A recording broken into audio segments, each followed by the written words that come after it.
So considering all those needs and the challenges the students are facing, as a team we created a dedicated department, medical research department in our institute, where there's a dedicated course called post-graduation in clinical research. Okay. The payments are also more or less 3 times more than the hospital setting can offer. In the industry, there's a lot of financial allurement there. Regarding the placement question, from our institute, it's always 100% placement for the simple logical reason that we teach only 20 students. All faculties are doctors, so out of passion doctors are teaching. They get an opportunity to directly learn from the doctors. So obviously industry is looking for such people who are so directly equipped to conduct drug trials, so they get quickly placed.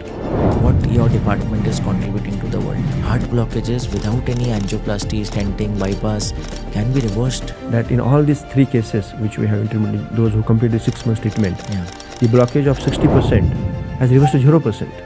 It's a complete reversal. Every year 20 students have an opportunity to participate in such kind of groundbreaking project.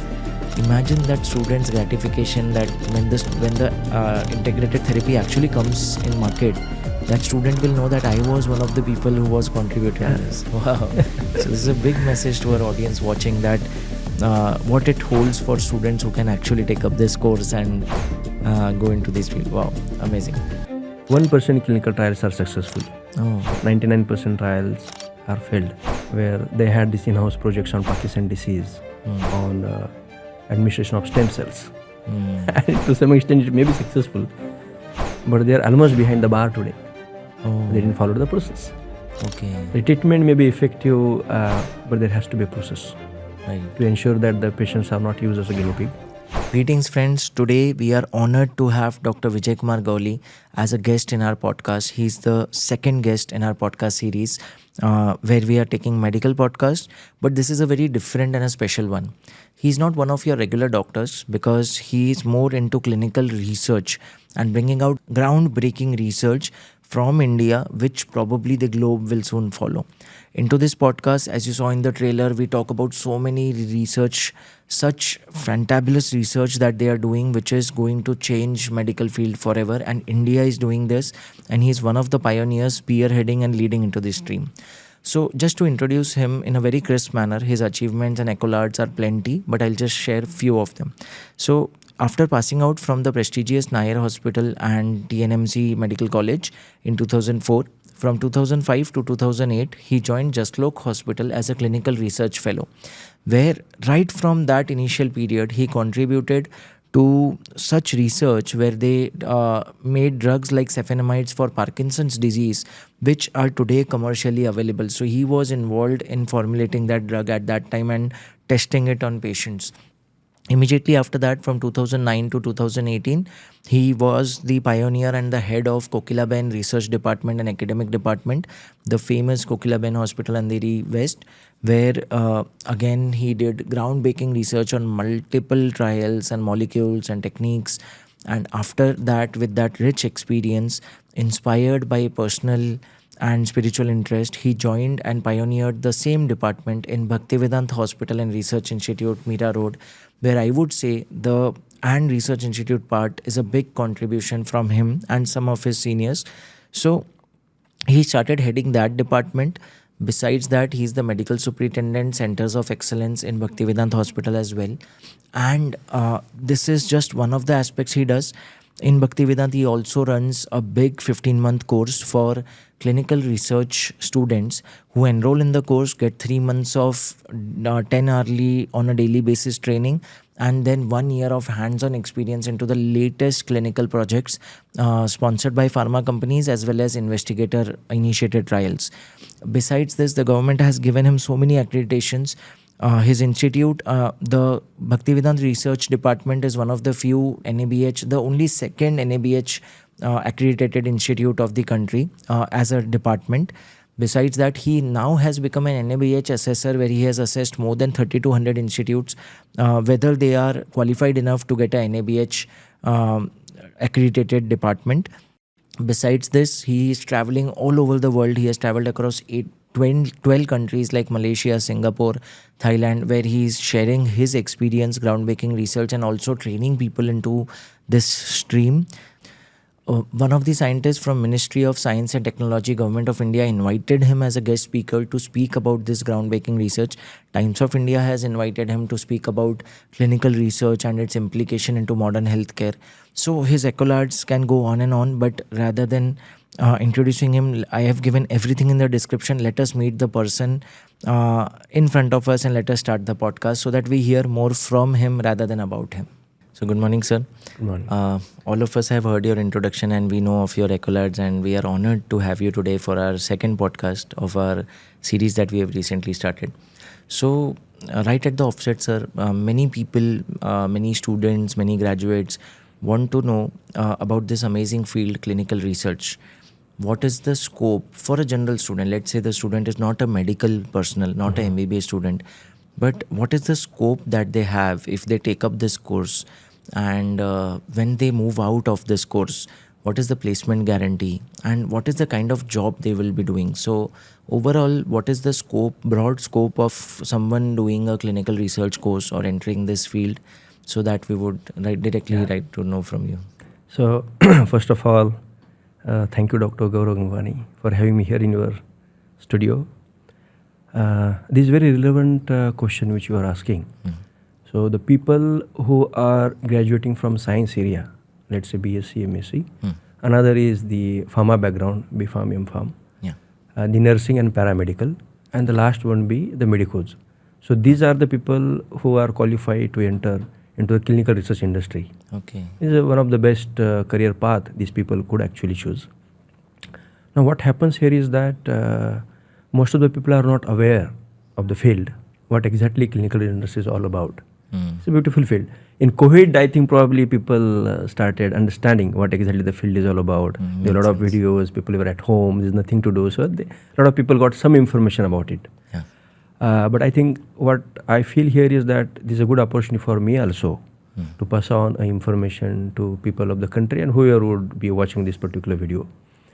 Most important thing is here that the clinical research industry, though there is a lot of career opportunities, the most important thing is where do you do that?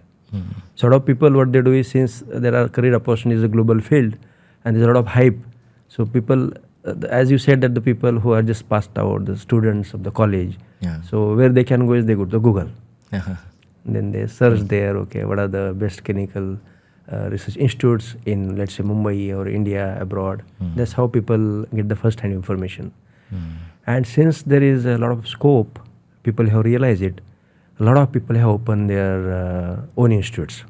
Okay. So in India, if you ask me, 95% or in fact 98% institutes are non-hospital based. Oh. They are like more or less colleges or small tuitions. Like for 11, 12 people join some tuitions.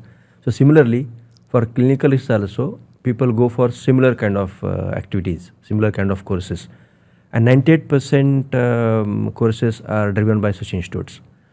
I will not say that I am against that, because industry need a lot of people. Okay. Every year the need of the industry is let's say somewhere around 10,000 clinical research professionals a year. Oh wow, that kind of scope is there. That kind of scope is there. And it's a $1 trillion industry. Wow. The clinical research, as we know, that the diseases are not going to die out. And even if we have medications today, they are not going to be sufficient. There is going to be resistance. So in short, there is an unlimited scope and there is unlimited opportunity. There is a satisfaction in this particular field, that apart from earning money is just important, but apart from earning money, the contribution to the society. So this field is all about experimenting new medicines. If I have to start with the basics, and to give a gist, this field is all about experimenting medicines.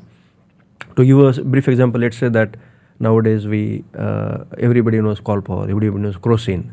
So the counter is available, you go and take it.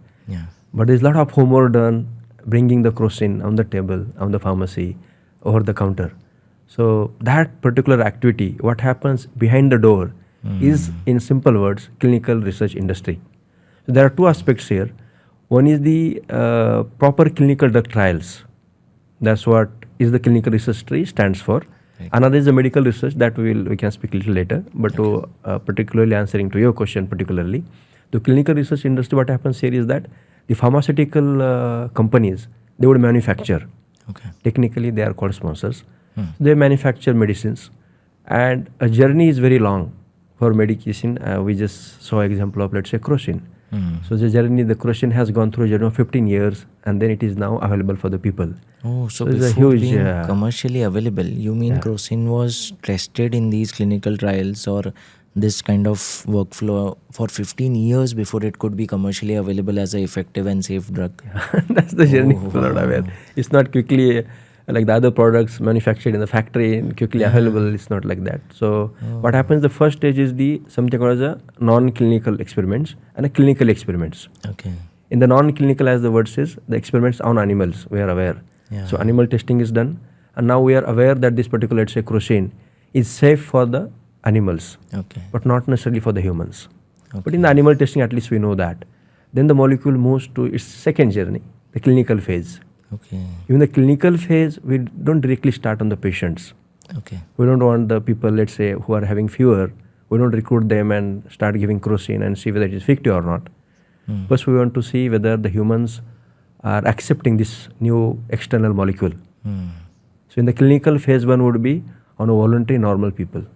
Okay. We give them, and if they are okay, what we do is only a safety check. We know that the molecule seems safe. We move on to the phase 2 of the clinical. In the phase 2, then we start recruiting patients. Let's say here the indication is, let's say, fever. So then we'll recruit patients who are having fever. Doctors will recruit this patient. And to ensure that we are properly checking the efficacy of this drug, obviously, to understand in simple words, we'll have one group of patients who would be administered this drug. Okay. Another group of patients who may not be administered the drug, or may not, or probably would be administered a similar kind of tablet, which is called inert molecule, or technically called a placebo. For the evaluator, the doctor or investigator should be blind. Okay. There are two groups he is evaluating. He must know that both the groups are getting some medicine, Okay. but he should not know who is getting what. Okay. As soon as doctor would know that particular group is getting a medicine, he may be biased in his clinical opinion. Right. He may tend to say that, okay, this group is doing well. Okay. To avoid that kind of bias, from the evaluator perspective, they are kept technical or blind. And the patients are also kept blind. Oh. So even the patients are not aware, the one group actually we are giving medicine, other group is just like a sugar-coated inert molecule, technically called placebo. Even they are not aware. So he So doesn't know patient-wise is whether also I'm- avoided. whether I'm getting sugar tablet or a crocin. The patient also doesn't know. Neither the evaluator knows. Yes, Oh, that's the interesting. called double-blind placebo-controlled technique. Okay. That's the best gold standard in this particular industry, wherein the bias from the doctor is also avoided. The patient, sometimes patient also, we know as a doctor that when they know that proper medicine is given, they may say, I am feeling better. And even if they are better, and even though know that they are given medicine, which is not a medicine, it's just inner molecule, they may say that, oh doctor, mujhe nahi acha lag raha, I am not well still. Yeah. Just to avoid that, so this is the industry. To understand, so these people would be getting into this kind of practice. Now, how to learn? They can learn, as I was telling you, that the 90%, 98% educational institutes are non-hospital. But I would recommend as a clinical research professional that they should try in hospital-based courses which the hospital is offering, where they get an opportunity to actually get actually get into conducting these international drug trials. Wow. So what happens is they are part of the drug trials and parallelly they are learning. So that's how, and to answer your question about what are the opportunities they have, this is what I briefed about what the industry is all about. Yeah. So how the medicines get experimented, Yes. and how it has a long journey. Yes. So they have opportunity at various stages. These research professionals can get into the stage 1, which is manufacturing of the drug. Okay. So they have opportunity in the pharmaceutical industry where the medicine is getting manufactured. Okay. Second stage is that the pharma company now would like to experiment it. So obviously they will experiment in the hospital setting, because the hospital is the place where there are patients, Yeah. where they can experiment. Yeah. Apart from the non-clinical animal testing, Yes. and the initial phase 1 they do on a normal people. Then they ultimately have to go on a patient. Yes. But that's where we have to show that this particular drug works or not work. So at the pharmaceutical industry where the drugs are getting manufactured, they have opportunity. When the molecule is passed down to the animal testing, they have opportunity. Then the molecule is passed on to the hospital to experiment, they have opportunity. And in between the pharmaceutical company, who are the manufacturers, and the hospitals who are experimenting, there's another organization in between. They're technically called contract research organizations. A simple word, they are like agent may not be the right word, but a link between the pharma companies And the who are the manufacturers, who are technically called sponsors, and the pharma company. There are huge, And the thousands of hospitals. organizations. And the pharma company and the hospitals. Yeah, between the pharma company and the hospitals, Oh, wow. a link which is called a contract research organization. That is also one of the best institutes of industry where they can work. And there are thousands of organizations only in India. Wow. So even they can work. And obviously the last is the regulatory authorities, Government of India. So it's run through a Delhi office called CDSCO, Central Drug Standard Control Organization, Okay.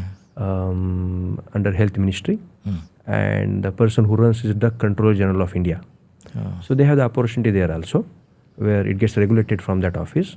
And the last opportunity could be at Indian Council Medical Research, ICMR office. They have the central office in Delhi, and they have their offices at state level also.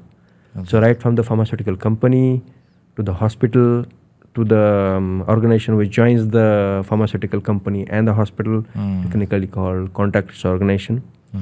They can get into the government offices also and the ICMR offices. And there are a lot of other government agencies like DPT, Department of Biotechnology, and you can say CROs, Scientific Industrial Research Organizations. A lot of organizations which are government agencies, they are also looking for clinical research professionals. These are the areas where they have opportunity. Wow, that was so insightful, sir, to understand first what is clinical research and how these trials grow in maybe over decades to just introduce a small molecule like crocin. So I can now imagine that today when we are into genetic profiling and editing the genes at the DNA level to improve diseases, what would be the scope of this in the near future? With that, you shed so much light onto what are the career pathways that they can choose, including government organizations, pharma companies, hospitals, the middle link. I mean, tremendous. I don't think most of my audience, even us doctors, are aware much of this field and the scope of it.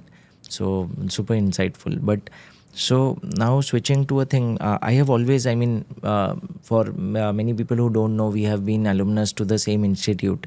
Of course, separated by a lot of years. You were very senior to me. But so after MBBS, what motivated you to take up this kind of field? Because most of us, your colleagues, your juniors, we took up the clinical field. We super specialized into post-graduation and eventually some specialty. Someone became a gastroenterologist, I became an interventional radiologist. What motivated you to take up clinical research? And more than that, so my question is meant for doctors, medicos, including paramedics and pharmacy guys. What is this? Is there a specific reason why a doctor instead of clinical practice should go into this kind of project, a clinical research career? So what is the scope for medicos? My broad question is, what is the scope for medicos? Yeah. So you mentioned that why I chose clinical research over practice. So I distinctly remember in 2004 when I completed my MBBS and internship, I was preparing for my post-graduation. And since I come from a low socioeconomic status, I wanted to also earn parallelly money and side by also study for appearing for postgraduate exams. And then I landed up doing a job at this local hospital under Dr. Mohit Bhatt, who is a director of neurosciences at Kokilabin Dhirubhai Ambani Hospital at Andheri. Today. At that time he was in Jaslok. At that time he was in Jaslok Hospital, heading the neurology unit there. Wonderful. So I was working with him as a part-time few hours, and I was allocated to work in a trial on Parkinson disease, where we know that is a neurodegenerative disorder where patients go through tremors, rigidity, stiffness. Yes. Life is almost hell. Something called as on period, something called as off period in the disease. So in the off period, they are almost like dead. They are just non-functional. Even the daily routine activities are so difficult and so challenging. Yeah. And I could see that the doctor is prescribing a lot of drugs, not working for them. And then I was actually recruited for conduct of clinical trials. Okay. So I was observing that the medications which are currently in the market, there are a lot of limitations. And people were still suffering. The Pakistan patients were suffering. Not just them, but the relatives are also suffering. Okay. When they're in the off, they just can't do it. This is the one example I am telling. So there are limitations of many disorders with the current treatment regimens, which we have as a doctors at our disposal to treat our patients. But the other avenue, the medicines into the clinical trial phase, they were showing better results into those patients. That's where I think was a turning point for me to probably switch over my thoughts. I was preparing a post-graduation in a hardcore clinical practice. I said, this is also a wonderful field. Where I distinctly remembered we were working on a molecule called sulfonamide. That time it was termed NW015016 in 2004, back then, almost 2 decades back. Right. And the drug is in the market now. As I told you, it takes a journey of around 15 years. Right. So this molecule also went through a long journey. So we should understand there's a long journey a molecule goes through. Now this drug is available over the counter. People can So actually you were prescribe involved it. right from the inception when the drug was being tested on patients, and now today you can see it being commercially given to patients as a better alternative. Wow. Yes, this is such an enlivening experience and very encouraging. But at that point, when I saw that we could actually explore various treatment modalities through this particular field. In the routine practice, you will not have that opportunity.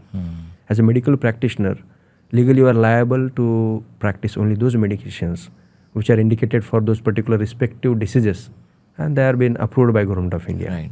So you really don't have much scope. But here we have a scope. That's where I thought that I should also explore this area. And when I started exploring, I really liked, and I continued my career in this particular field only. Did my post-graduation in clinical research, then pharmacovigilance, then the medical statistics, and that's how I went and did that. To answer your second question, what is the scope for the medical practitioners? This is my journey, but not necessarily everybody should like it, and not necessarily everybody will be successful. So for the medical practitioners, I would say 3 things.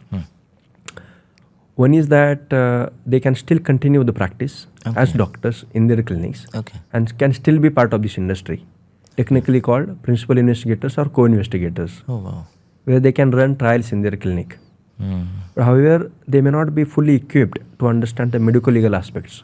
You might have to hire people like me or non-medical people, which we just discussed some time back, wherein the non-medical people have a great career here, we discussed.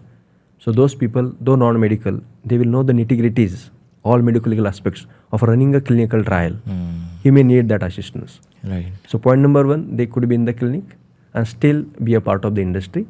And have opportunity to treat the patients with the current regimen, and being a part of a drug trial, also have opportunity to treat the patient with experimental drugs also. Obviously, there is a long process. If we need to speak that we can speak later. There is a long process of how to do a drug trial actually. So this is one aspect, that they can be in the practice and still part of the industry. So second aspect would be people like me, where they have moved completely from the practice and into the clinical research area, where I look after the clinical drug trials fully with a huge team I have at current institute, where I'm heading the research at Bhaktivedanta Hospital Research Institute at Mero, Thane. That's the second area where you could still be in the hospital, but aloof from the routine clinical practice. You are looking after few patients which are part of your drug trials. So still partial practice is on. That's the second aspect. The third aspect would be the hardcore clinical research professional. So you are leaving the hospital setting and you go to the different industry. So either you join pharmaceutical industries, where a doctor could be a medical advisor to that pharmaceutical company, or the middle link which you said, the contract research organizations. They could work there, or they could work for the government also. So I would say that mostly the MD pharmacology people, 80% people, they land up into this industry only. They know the scope. The payments are also more or less 3 times more than the hospital setting can offer. In the industry, there's a lot of financial allurement there. But I would say that apart from the financial thing, the satisfaction that while doing your professional job, you are contributing, exploring new medications and serving the society. And for that you are getting paid. So that satisfaction, I think, would drive somebody. And this third phase where they could actually move from the practice to the industry. So these 3 stages are available for the medical practitioners. And for doctors who are not specialized, like now you are interventional radiology, so your main career is definitely into the interventional radiology.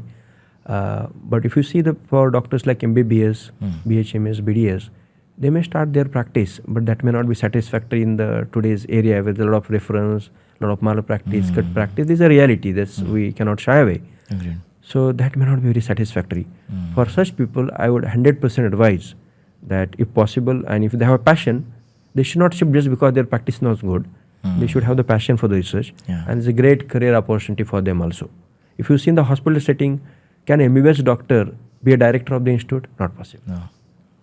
But here in this industry, that MBBS doctor or BDS, BHMS, obviously they have to prove their acumen and the expertise, and they really need to be expert in this area. They really need to be equipped to deliver.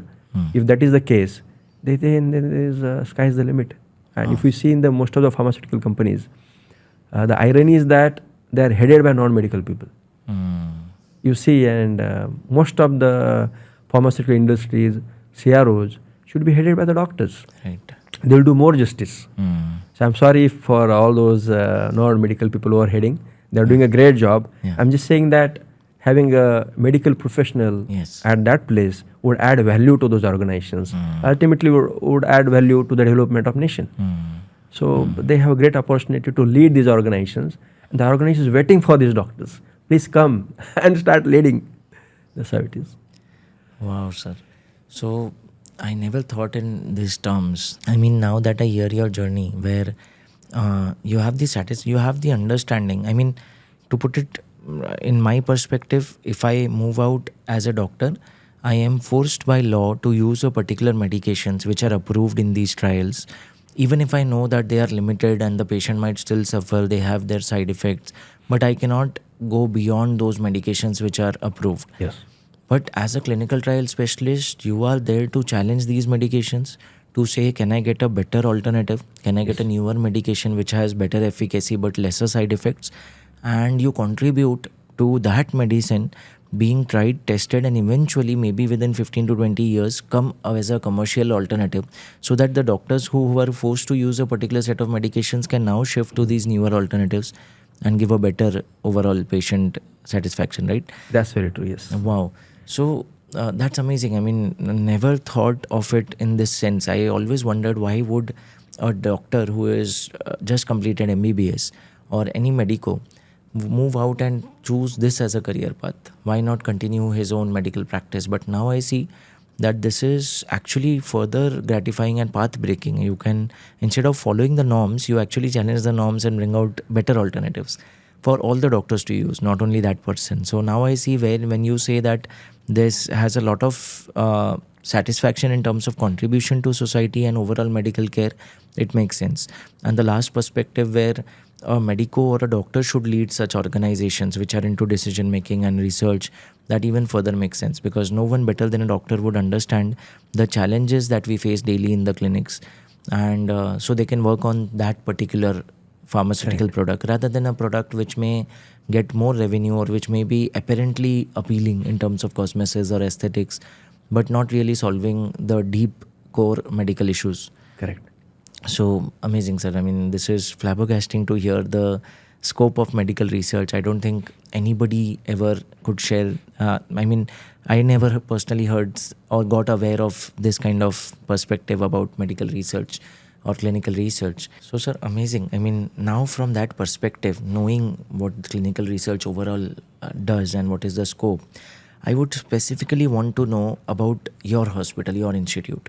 So, Bhaktivedanta Hospital and Research Institute, there you run this successful department where you are heading it, and not only conducting trials but also training every year so many students. I think it's more than 6 years now that you have started this. Oh wow, wonderful. So you have trained maybe more than around 120 students plus.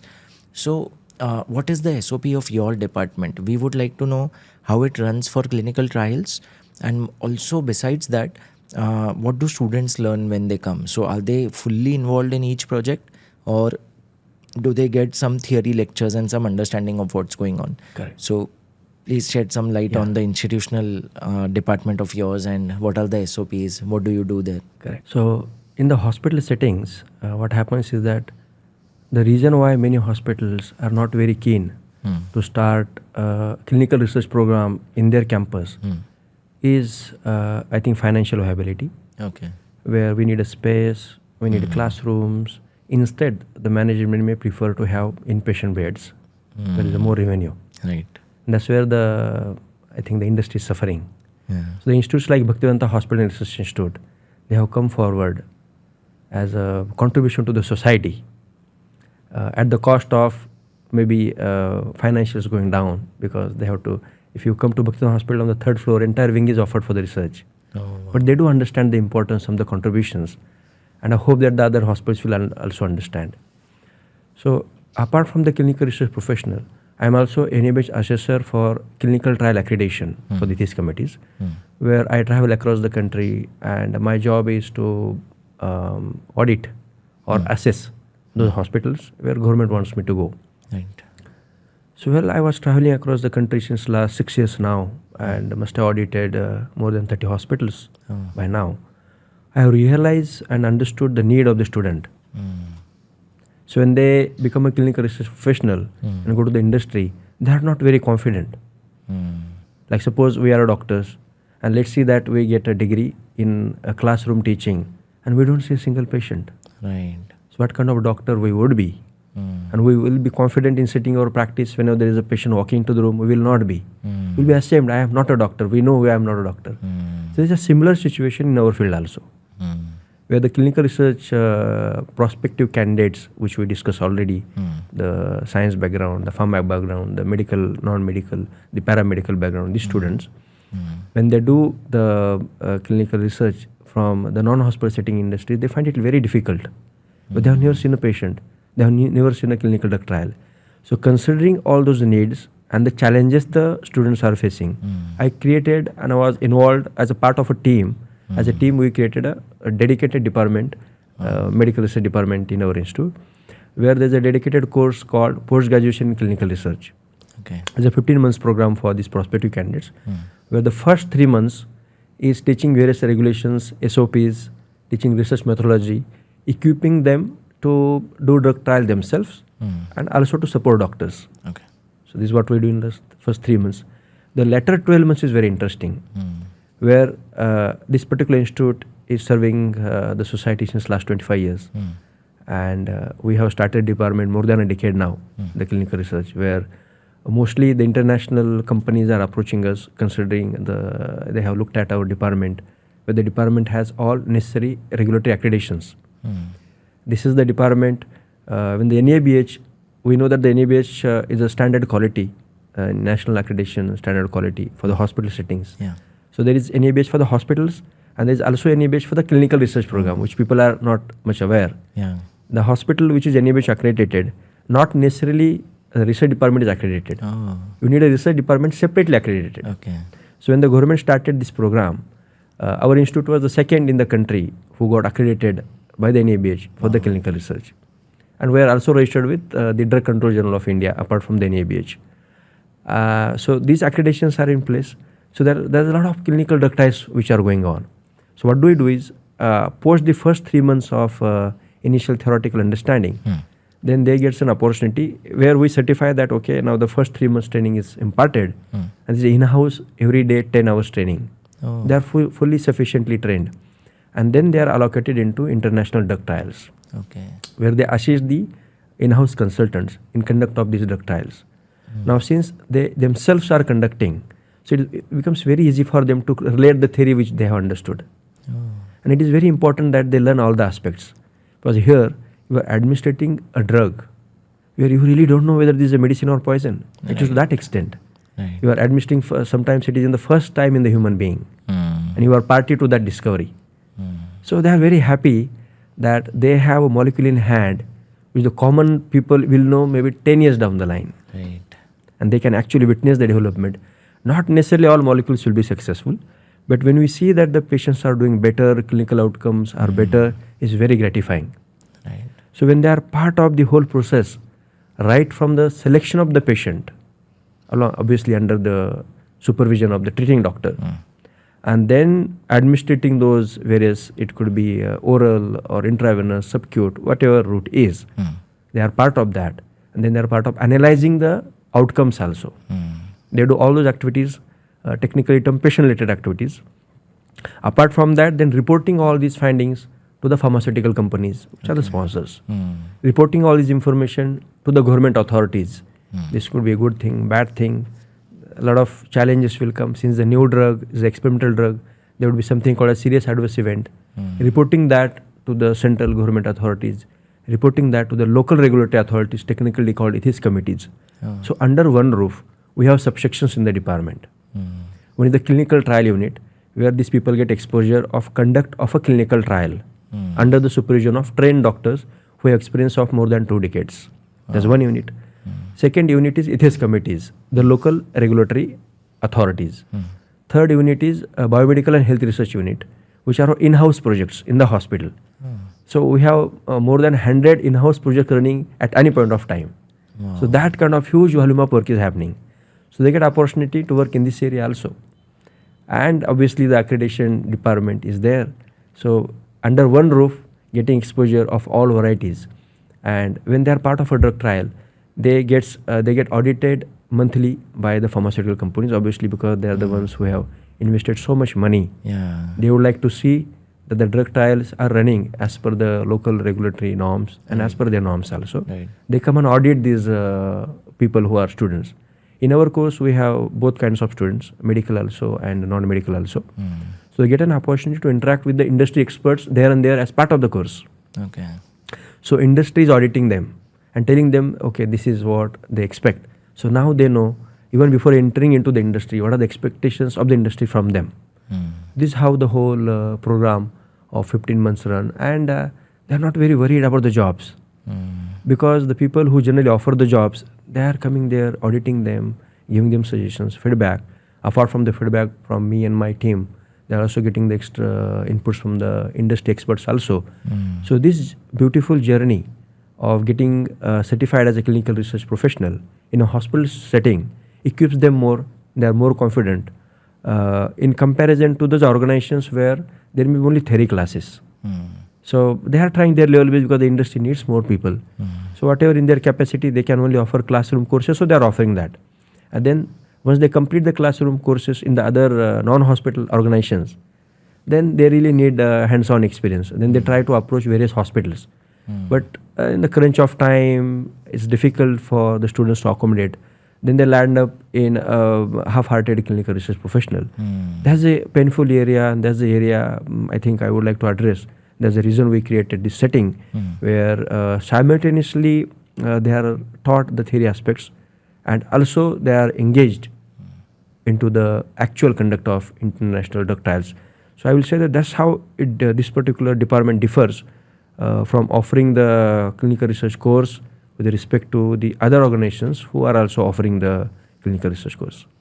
Wow, amazing. So out of 15 months, 10 hours of daily training for the first 3 months, and then for 12 months they are actually involved with real world patients and doctors and projects on behalf of big companies who have sponsored it, and reporting, audit, accreditation, ethics, they are involved in all this process.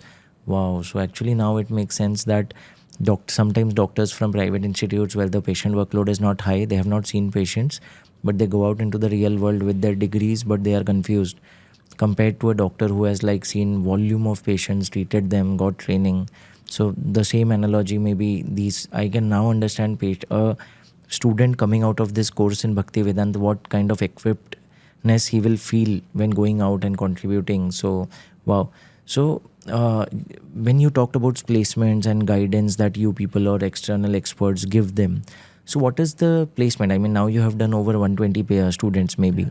So what percentage of them got placed into a career choice of theirs, and what percentage couldn't get placed? So what is the kind of placement? Everybody wants to today know that if I do a course, what is the placement ratio? Correct. So what is the kind of scope? So if we see the people who are eligible for the course, let's say BSc, MSc, if they don't choose this particular career path, the other routine path would be they could be into the laboratory as a technician, or there could be lecturer, professor in their college, and they let's say they earn some amount. Similar goes for BPharm, MPharm, for the medical graduates. that pattern. Yes. But if they choose this particular career path, to begin with, the salaries are at least double than what they get into the regular their path. And once they have experience of, let's say, 4 to 5 years, and if we compare both the streams, the routine stream and research stream, they would be probably earning at least 3 times than the routine. So that's the scope for these people. Regarding the placement question, from our institute, it's always 100% placement for the simple logical reason that we teach only 20 students. Okay. Because for us, it is not a commercial program. Right. It is out of passion we are teaching. Yes. And all faculties are doctors. So out of passion, doctors are teaching. They get an opportunity to directly learn from the doctors. Wow. So obviously, industry is looking for such people who are so directly equipped to conduct drug trials, so they get quickly placed. But if you are asking me the overall scenario, then yes, there are challenges, as there are challenges in any industry or any departments. Here also equal challenges are there, because there are, since people are aware that there is a good scope, so a lot of institutes are opened. Right. And so many students are out. But the placements are limited, so they really have to prove. And that's where the people struggle. And that's where there is some wrong notion into the people's mind that, okay, in spite of getting into the field, the opportunities are less. Opportunities are ample for equipped people. But people who are not equipped, then opportunities are less. Because this field is a little different. Here there is a huge risk. Either you work in a hospital setting where there is a direct risk. If you are not properly equipped, then you will not understand what the patient is going through. If you just feel that the patient, okay, what the new experimental drug is administered and patient is having a fever for 1 hour. In the routine practice, you may ignore. But here you cannot ignore. Okay. But that kind of understanding, only the research professionals who are really equipped will have. In the hospital setting also, they will do justice. When you go take a job in the industry practice, they will still do a justice. They will really understand what are the adverse events, what is the clinical outcomes, what are the different parameters we collect, and their implications on the overall data collection, and finally the analysis. Okay. So these things are important, and overall, definitely there is a scope overall, because as you were also mentioning some time back, that when we say clinical trial industry, that does not mean only medicine. If you see the new circular by the gazetted notifications from Drug Control Journal of India, it includes, apart from medicine, vaccines, all devices. So whatever is going to get used for the human being must be experimented through drug trials. So this is a huge scope. So the placement scope is also huge. Oh wow. So what I understand is, if trained in the proper institute, like the students, 120 plus students who got trained in Bhaktivedanta Clinical Research Department, then the placement is nearly 100%. Yes. So if you are well equipped, then the industry is out there waiting for good trained professionals who can come in and contribute to hospitals, to their care. Wow. So I mean, that's a great placement ratio. So very alluring for people who actually want to do good work. So now coming to, wanting to know practically on ground what your department is contributing to the world. So we spoke so much about contribution of clinical research. We saw examples like Crocin, how it was clinical research that brought in things. We saw your previous experience where sulfonamide was introduced for Parkinson patients today. Yes. So I would specifically want to know, after your career in Bhaktivedanta Kokilaben, where you must have contributed so much, in Justlok and Kokilaben, in Bhaktivedanta now, from the past 8 or 10 years that you are there, what are the groundbreaking discoveries or research that you are into? They might have not been clinically available yet, because we know it would take 15 years for most of them. But what are the contributions in your presence or even before your presence that this institute and the clinical research has given to the world, or is potentially about to give to the world, which would be like really change the care, the medication or devices in few of the patients? You can of course add some of your previous experiences also, but specifically Bhaktivedanta. Yeah. As you rightly mentioned, you gave example of sulfonamide in Parkinson disease. That was a discovery by a pharmaceutical industry. Okay. So in all the clinical trials which we run, 1% clinical trials are successful. Oh. So 99% trials are failed. Okay. So that is the commitment the pharmaceutical industry is having. Okay. There's a reason a particular molecule which seemingly get manufactured in 1 rupee, patient lands up in paying 100 rupees for the same medicine. Oh.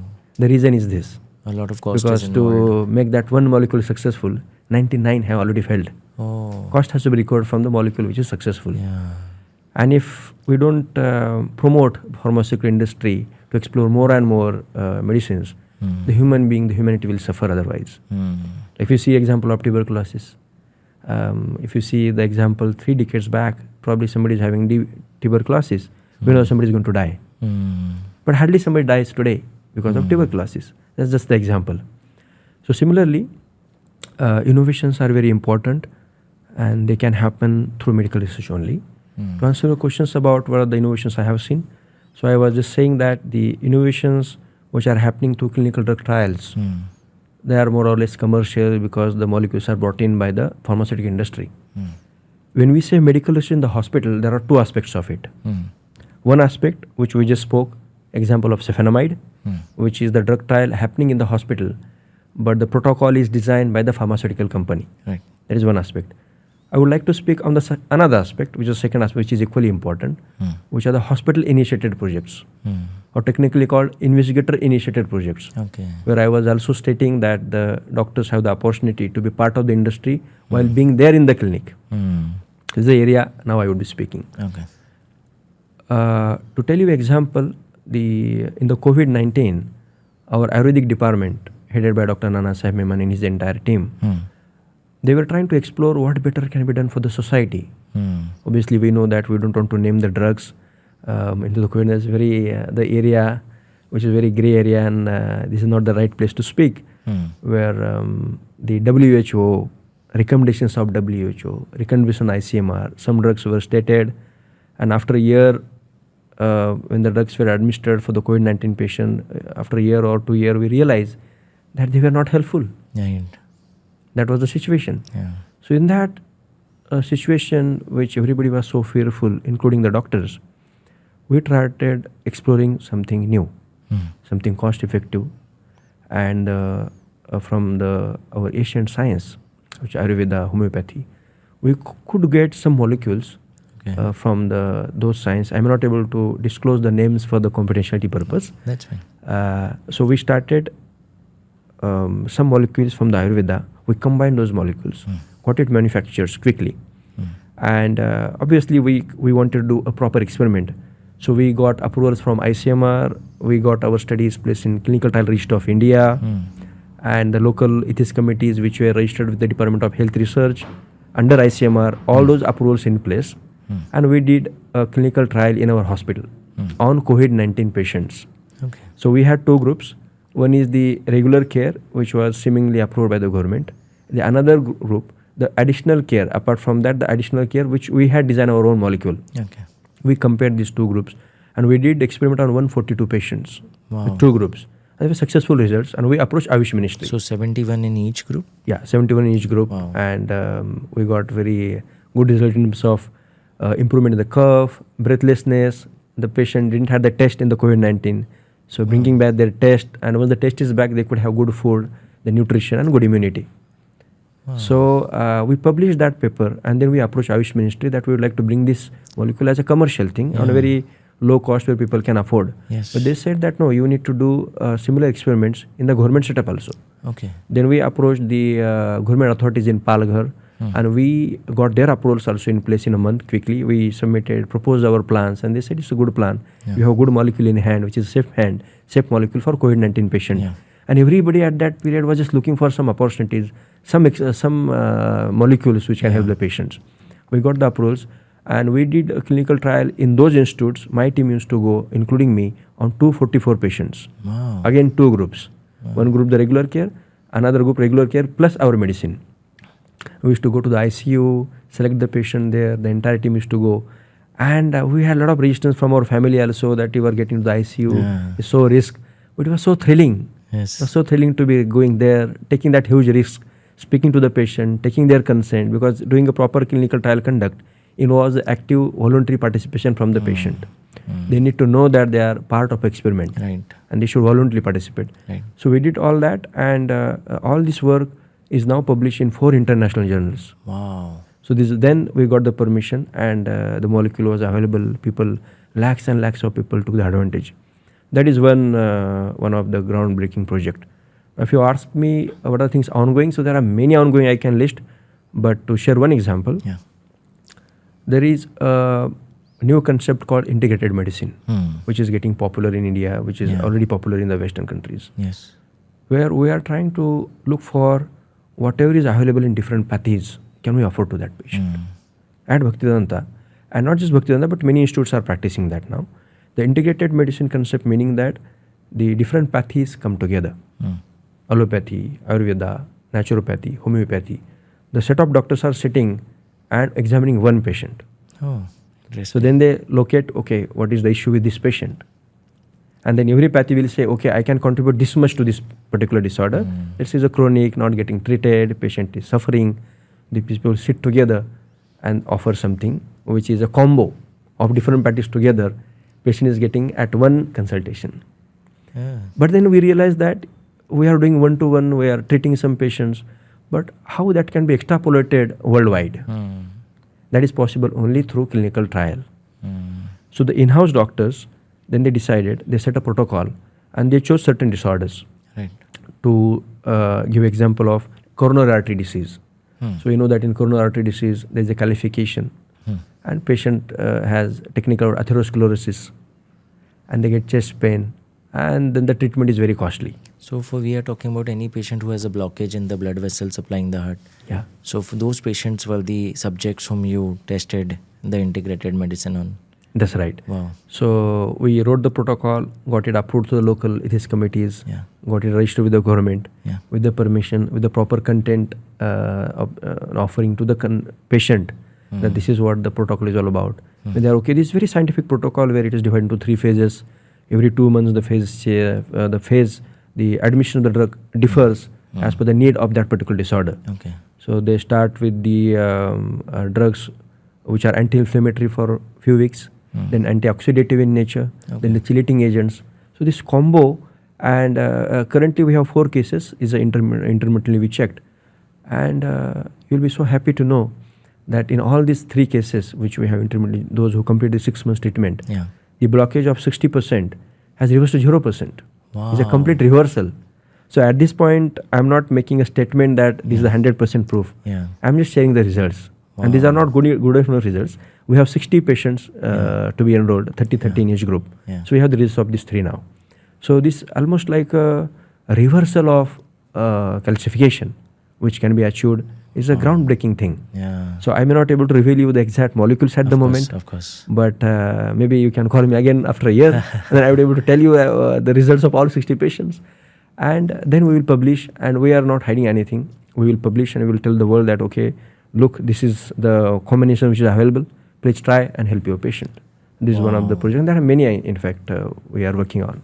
This is groundbreaking. I mean, we just heard about a scenario of COVID where we got a Ayurvedic molecule which could help patients improve their cough, their taste sensations in a very rapid time frame compared to what they would have to go through with just whatever therapy was available, zinc and hydroxychloroquine, whatever we were trying and giving. And this is even fascinating that heart blockages without any angioplasty, stenting, bypass can be reversed. The entire world is after finding solutions to heart blockages. Can it be reversed? And wow, so using different pathies, a set of doctors, they now come up with a protocol where a blockage can get reversed from 60 to 0. Wow. So that is fascinating even for me as an interventional radiologist, because daily I work with interventional cardiology colleagues, and any interventionist can vouch that blockages can increase, can get slightly remodeled, or can stay stable, but we have never seen a reversal till date. So this is wow. This is something which is, I have to take some time to actually absorb it. I mean, forget 60 patients, even it happening in 3 patients is a big deal for us. I mean, we never thought we'll come across a single patient in the world where this will happen. Interesting. So that's amazing. And you are telling me that every year 20 students have an opportunity to participate in such kind of groundbreaking projects.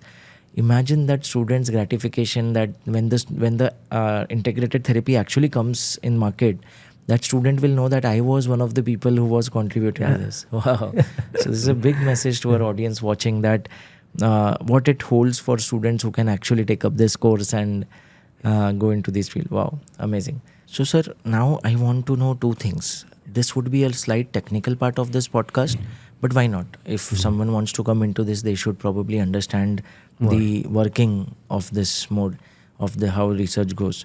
You have already covered this, but when you start a project, let's say the integrated trial you spoke about, what is the SOP? How do things roll? I mean, how do you enroll patients into 2 groups? Can you just again recap that and share the technical part of it, maybe in a crisp manner? Second, once this project is over, let's say over a period of 6 months, year, whatever is predefined, and you have the results out, that out of 60 patients or 100 patients, these are the results in the with the new molecule or the new technique. Then when and how does it come into real world practice? For example, let's say your integrated project of 60 patients shows that this works amazing for coronary blockages, heart, and preventing heart attacks naturally with just some medicines and drugs.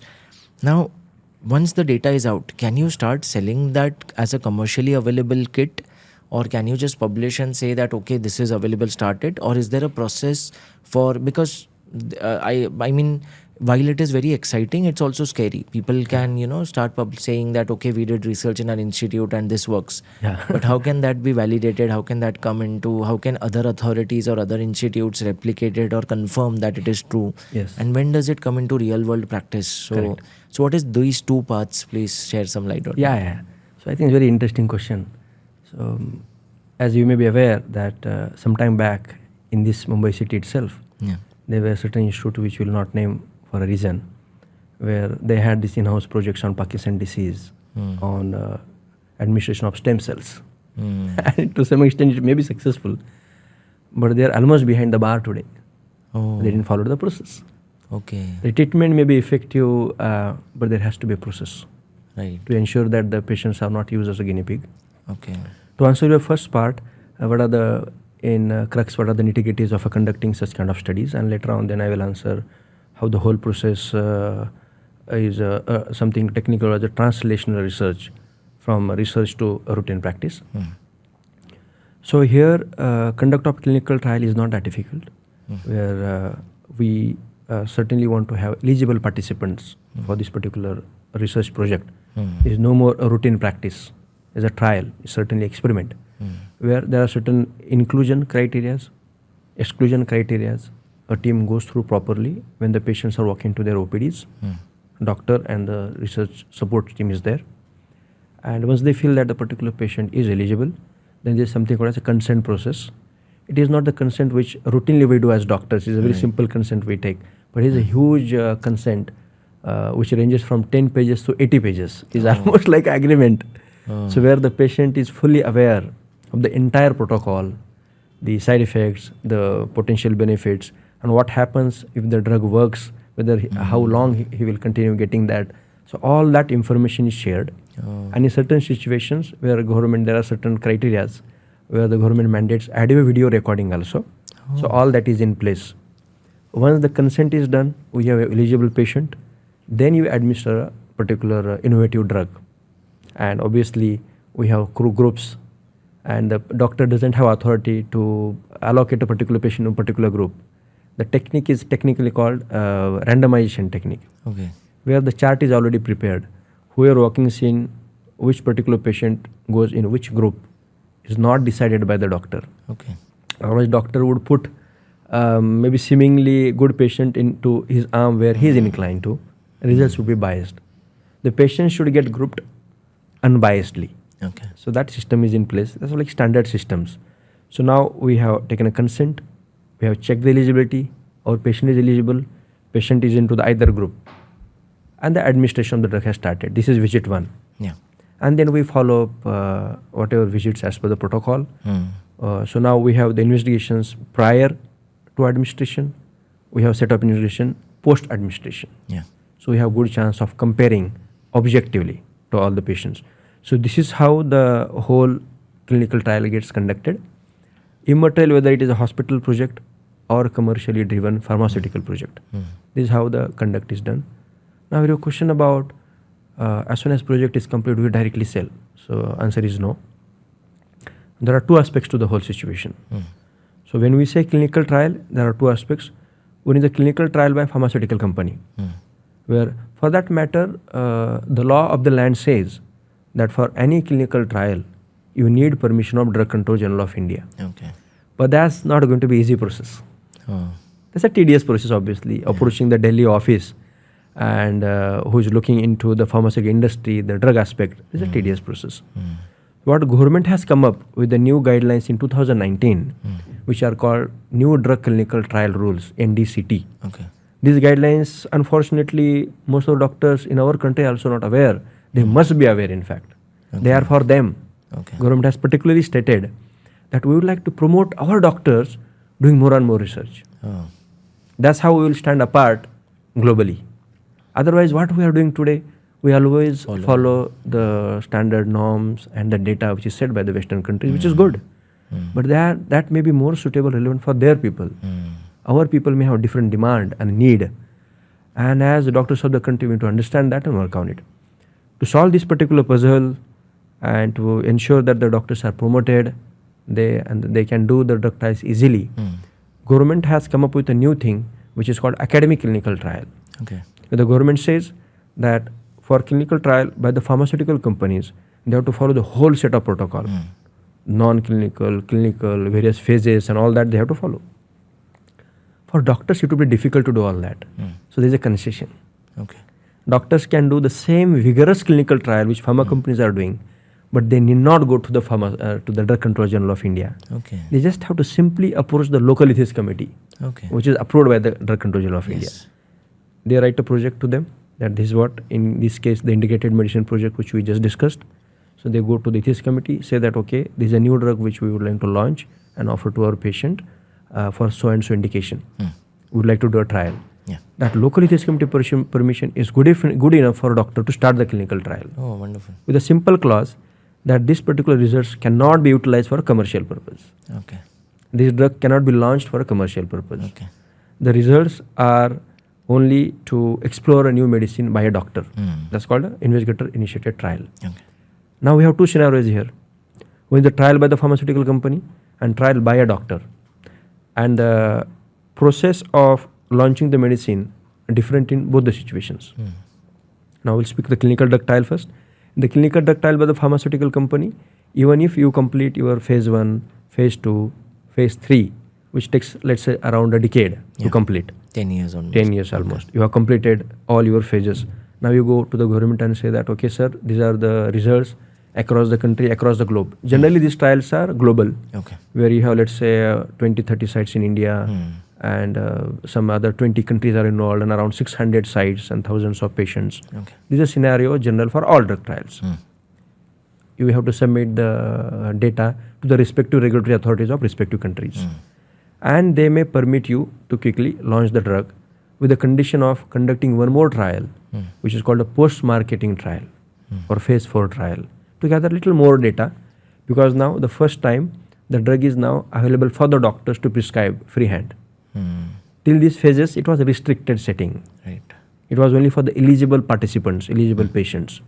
So yes, the drug gets, as soon as the trial is completed, we need to await for the official permission from the government, respective governments, and the drug is available in the market. But even after the drug is in the market, for the first 4 years in the market, it is still titled as a new drug for the technical purpose, to ensure that the proper safety measures are taken.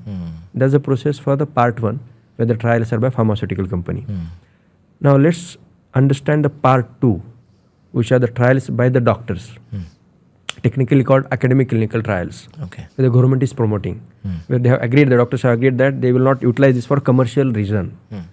And they found that, okay, this medicine is good for this particular disease.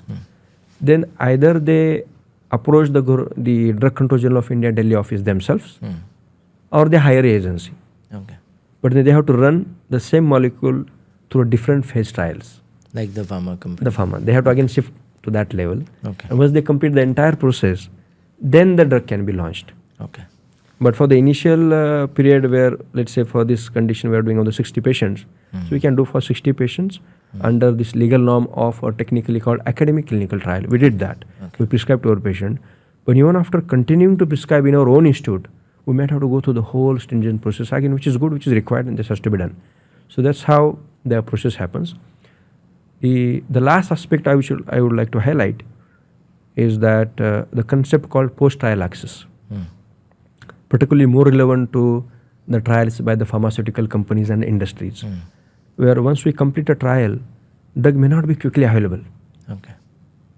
Let's say example of phase, we just understood that there is phase 1, phase 2, phase 3. At phase 3, you get a permission to launch. Yeah.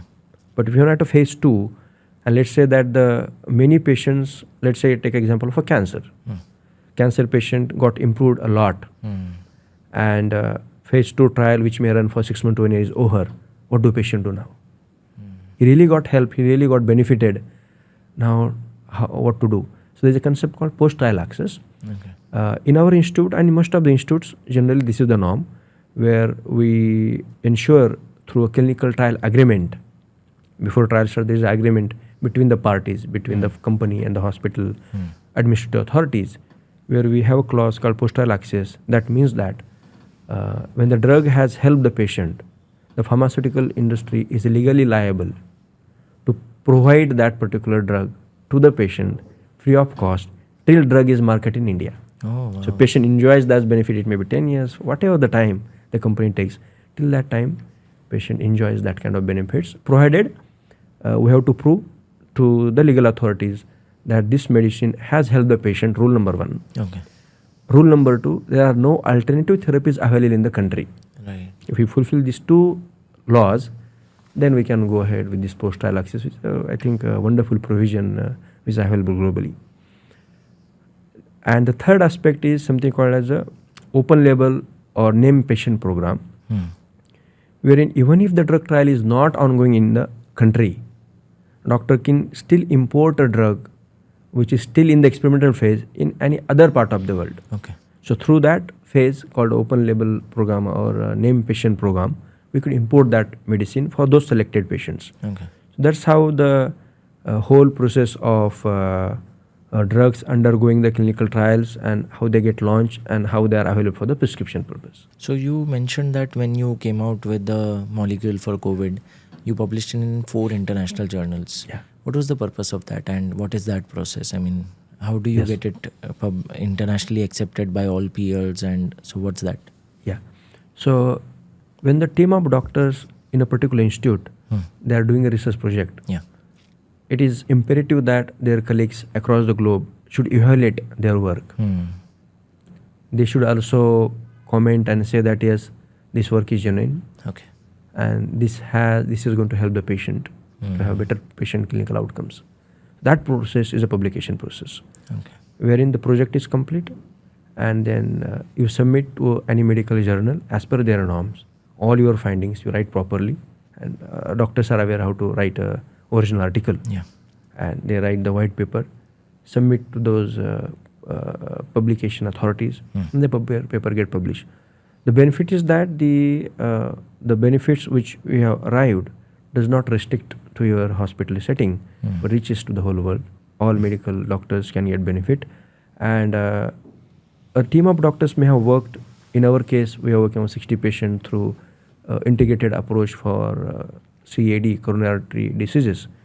But that 60 patient data may not be good enough. Okay. And we may have certain limitations in doing that. So somebody in any part of the world can take it further from where we have done, or where we have completed.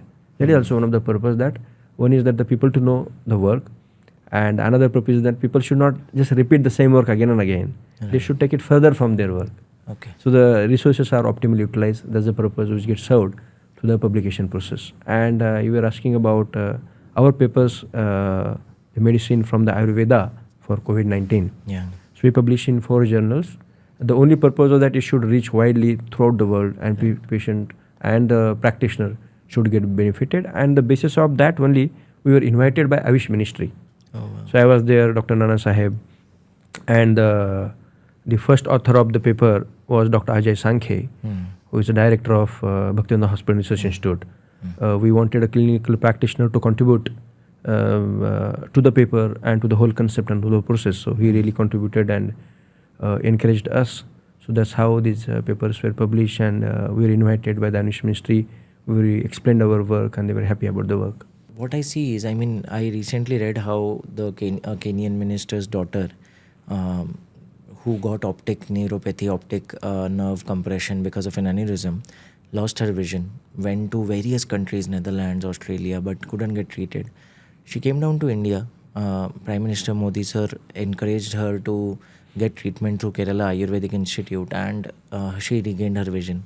So now Kenya is in a process to establish Ayurvedic institutes all across their country. Wow, amazing. So I can see where we are heading, and now hearing the role of Ayush Ministry and the role of Ayurveda, homeopathy, integrated medicine in COVID, in heart attacks or preventing heart attacks, reversing blockages. So now I see where we are heading with this, and with all these insights, I know that yes, clinical research is something that is even more important than regular clinical practice, because if we keep continuing what we are doing, we will never be able to go beyond the current norm. Yes. For any patient with a blockage, we will never be able to offer anything except angioplasty and bypass. But here we have a established technique where it can be reversed. So super interesting. So, and very happy that, I mean, when you say that DGCI and government is now encouraging, there are ethics committees so that an investigator trial can come in without going through the tedious process, Yes. initially at least. So I see that probably the government is also encouraging clinical research, and it's going to be a big thing. Wow. So lot of insights from this podcast, sir. Now, as an interventional radiologist, I think amongst all the subspecialties, we know that there are so many new drugs coming up in oncology, so many new drugs coming up in cardiology and preventive health in Ayurveda. But as an interventional radiologist, I would say every month I come to know of a new interventional technique that's being experimented. We are into a phase where now we know that we can treat uterine fibroids with newer techniques like uterine embolization. Just we go through the wrist, take a small catheter under X-ray vision, the patient is awake. We knock off the blood supply to the fibroid and the fibroid gets cured. We now have level 1 data, randomized trials to prove that prostate embolization works for enlarged prostates, which is almost affecting 60 to 80% of our old people, males, and so on. But every week a new technique is coming up. We now know that we can do genicular embolization for arthritis. We can do embolization for plantar fasciitis or sole pain. I am one of, luckily we are proud to say that in Bhaktivedanta and few other hospitals, we are the highest center doing thyroid embolizations for goiter reduction, giant nodules or multinodular goiters. So, and of course, as you know, we have been involved together in Bhaktivedanta and for clinical prospective and retrospective trials for thyroid nodule ablation and thyroid embolizations, where we are in the process of releasing one of the largest data across India, and probably the first ever data, such a big case series, to show how these techniques are super effective and we can prevent surgeries. Correct. So where are we heading? I mean, do you think clinical research is something that every hospital will have to keep as a part of their institute? And so with all these insights that I just shared, I'm just vocalizing my thoughts. Where do you think we are heading now? Yeah. So as I was telling you some time back, as a NABH assessor for clinical trial program representing government, when I go to the various hospitals, I'm expected to assess those departments, particularly medical research department and the supportive departments, and ensure that they have good required talent in-house infrastructure to ensure such kind of clinical trials are undertaken properly to ensure the patient safety is at the prime. Right. So to answer your question, it is imperative, it is very important that all hospitals should have such a department. But we also need to see the reality. It would be a little difficult in a country like India. As we know that in the abroad, the practice is a little different. In the whole day, doctor may see, let's say, 6 to 8 patients. And the remaining time, the doctor spends on research. Right. That's their routine. But here, the doctors would see, let's say, 50 to 60 patients a day. And the whole year, he will not spend even 1 hour for the research. This is the reality. This is the current situation. We must know and accept. But as you rightly pointed out, and before stating the next comment, I would like to congratulate you for doing the wonderful procedures. And what you are doing is, I think, something which I would also like to advise. You are doing as a doctor, you have great understanding. It's not that being a clinical research professional, I am really going to be a little different, and there's a lot of differences. As being a doctor also you understand the importance of, and that's how you have started. Like your recent projects you mentioned about the thermal ablation in the thyroid nodules. Now if you see, we don't have data only in the country. There's a lot of data, some data available somewhere. But somebody has to take the initiative, like you took the initiative. And you have started this great initiative where you are operating, your routine work is ongoing. But parallelly, you put in efforts, or you wrote your own protocol. You submitted, you underwent a lot of questions by the ethics committees, the committee which is comprised of people from different walks of life, and you have to present as a doctor. So you need to do some effort. And the good thing was you also had a support from the medical research department, and you and the department presented them, answered their queries. They approved your protocol. So now you can legally conduct this particular study in the country and publish your data. So these kind of things are very much required. Once you will publish that data, maybe I think more people will be probably will be aware of the procedure and their benefits, including the medical community. And maybe they may also want to learn from you those techniques, because now they are proven. If you just say that this technique help one patient, two patients, it will have less impact. But since your hundreds of patients are getting benefited, and now you are subjecting your recordings, your findings to the regulatory authorities, it becomes more credible data. It's not Dr. Gaurav is saying that, oh, I operated 100 patients, they are doing well. It's not Dr. Gaurav. It's the ethics committee, which is a regulatory body which is governed by the Drug Control of India, is auditing your records, going through your patients, your data, your consents, your procedures, and the outcome of your patients. It's not Dr. Gaurav saying, but the data is getting verified by the regulatory authorities. And if you publish such data to the medical journals, I think this will become more credibility. People have more confidence in these procedures which you are doing, and people like you are doing across the country, across the globe. So I would encourage such practices. Apart from the practice, routine practice, such studies should be undertaken. So you have a lot of patient pool and you are operating thermal ablation, which most of the interventional which are not heard of also. So for them it would be difficult to plan such studies. So my advice would be to begin with small case studies and case series. You do 1 or 2 cases, publish it. You do 3-4 cases as a case series, you publish it. But eventually we want randomized trial studies, which the kind of studies which you are planning. So yes, all hospitals, at least tertiary care centers, should have such kind of department. At least doctors should be aware that there is a department which can support their ideas and thought processes. Otherwise, on their own, they are too busy into the practice. They will not even think of doing something like this. And for that, the hospital administrators must understand this. When I travel, what I understand is that there is no infrastructure only given to the research department. It is somewhere in the corner, somewhere in the lower basement, some room where one person is just doing some data collection. That's the reason our country is behind. But I think our Honorable Prime Minister Narendra Modi ji, when he traveled across the globe, he realized that we are probably not at par still. And then with consultations, he proposed and brought in these new concepts. Okay, our doctors, our ethics committees, our clinical trial programs must be accredited. Not that everybody comes and start doing it. There should be some standards. Some standardization has done in our country now.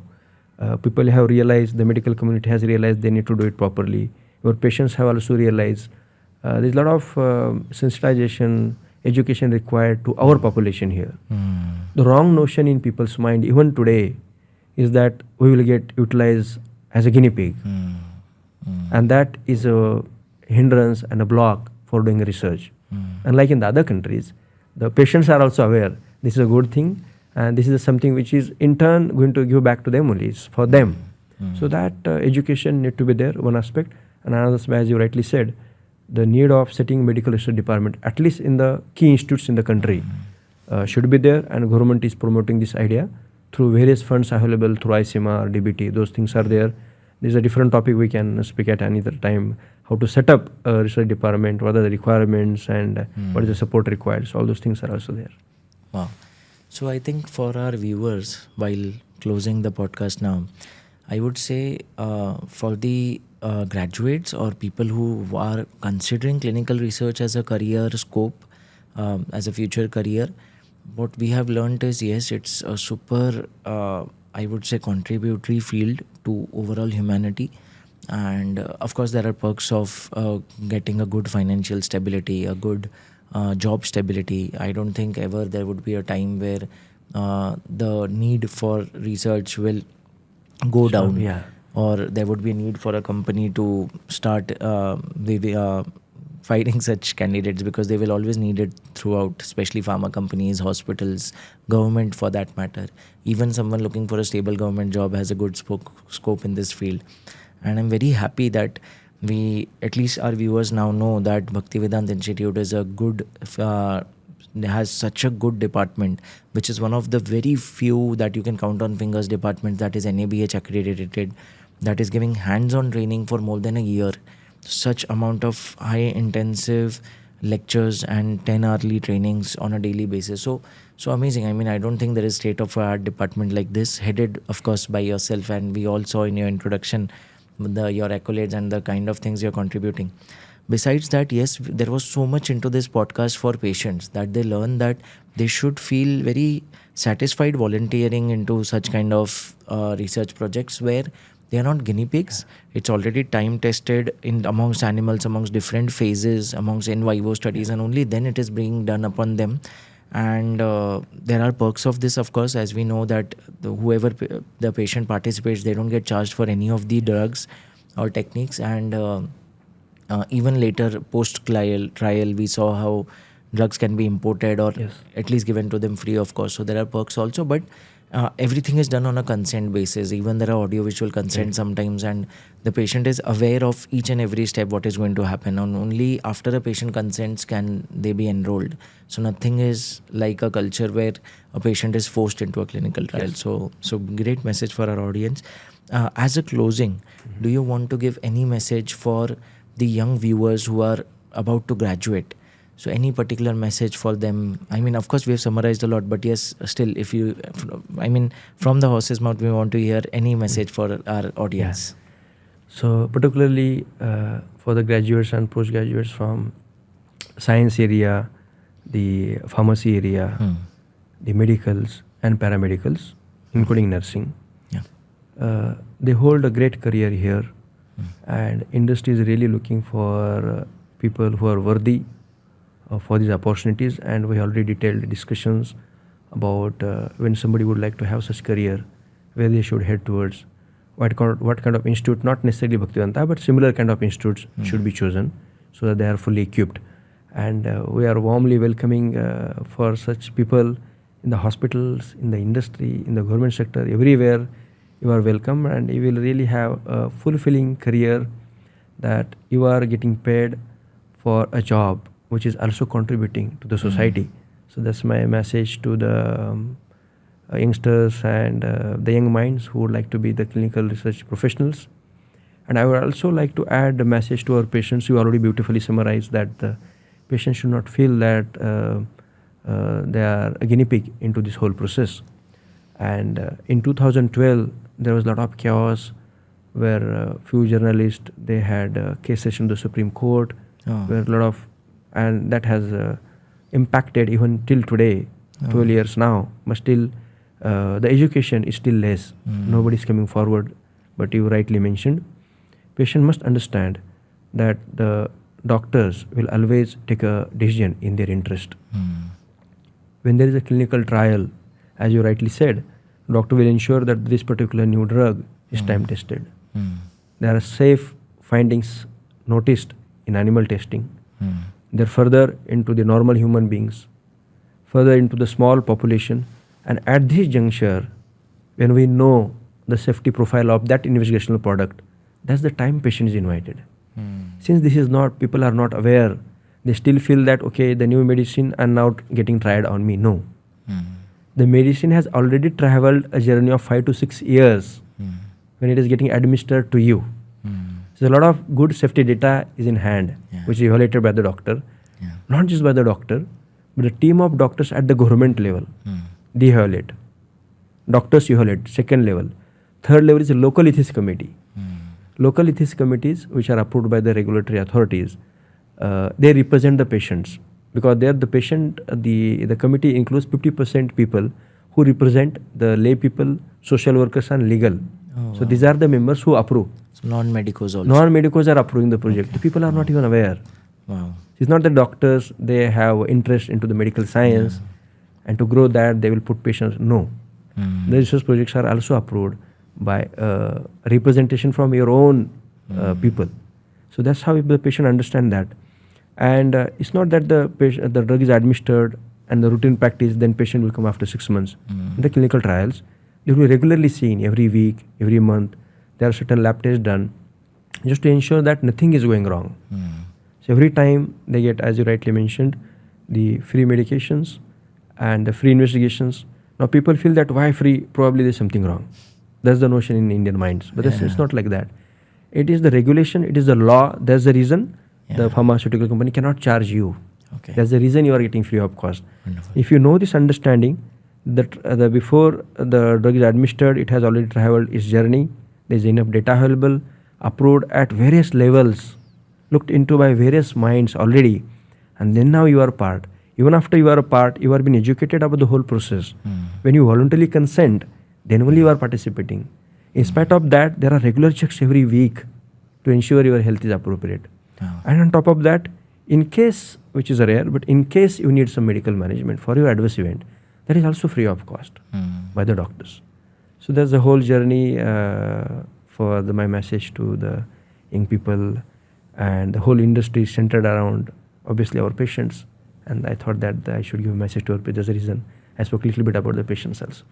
Oh, thank you, sir. Thank you so much. So, for any professional, any graduate, any person, like sir said, whether a medico or paramedical, nursing, B-Pharm or any other stream, you want to come into clinical research, I am displaying the number of Bhaktivedanta Hospital clinical research team where you can inquire about availability. Of course, it's going to be 20 people per 15 months, so I'm not sure how difficult it would be to get in, but still, you can inquire. If there is a chance, I would encourage you to slip in, because after this podcast and hearing so much about this field, I am excited as an investigator, as a doctor, to contribute more. And if given a chance early in my career, I would have even thought this as a career option. Of course, I cannot switch at this stage. But so for all the viewers, we are giving everything on the screen now. It's there in the description. You can contact, you can email, you can call them, WhatsApp them, and inquire more about availability, about the next batch, and see if you want to. Of course, nowhere this podcast was meant as a recruitment option for more and more trainees, because we have enough of them. Bhaktivedanta has enough of them. Dr. Vijay Kohli's team has to reject more applications than accept, because it's only 20 seats. But yes, I would like to show this to the eligible candidates so that more of you benefit from this rather than them benefiting from it. And for the patients, I hope you got so much. I mean, it was so insightful. You know, when we were approached for getting a job in UK in the NHS, we realized that there is so much crunch in terms of medical personnel availability there. But still, they told us that out of a 5-day working week, 3 days would be for medical work, but 2 days would be allocated to research, where you have to do nothing but just do research. So compare that to India, where we are sometimes having a 7-day working week, but not a single minute spent for research. So that has to change. So for doctor colleagues and for myself, I make it a point that besides our medical work, we will take some time off and we will contribute to this research for future humanity, not just following what is being done by the world, but as the government initiative is going on, by becoming pioneers and leaders and contributing more to the world so that the world follows us. So with that, we are closing, and very grateful to Dr. Vijay Kohli sir for taking out time for his such a busy schedule as a NABH assessor, as a research head, as the head of Center of Excellence in Bhaktivedanta. I mean, your roles as a accommodation, as a trainer, as a teacher, as a research head are so plenty, and still from your schedule you took out some time to contribute to awareness also, which has always been the central motive of our podcast, so, and of our channel. So thank you so much. Really grateful that you could make time. Thank you, Dr. Gaurav, for having me here, and congratulations for such sessions. You are really contributing and creating that awareness in the interest of the people around. Thank you. Thank you, sir.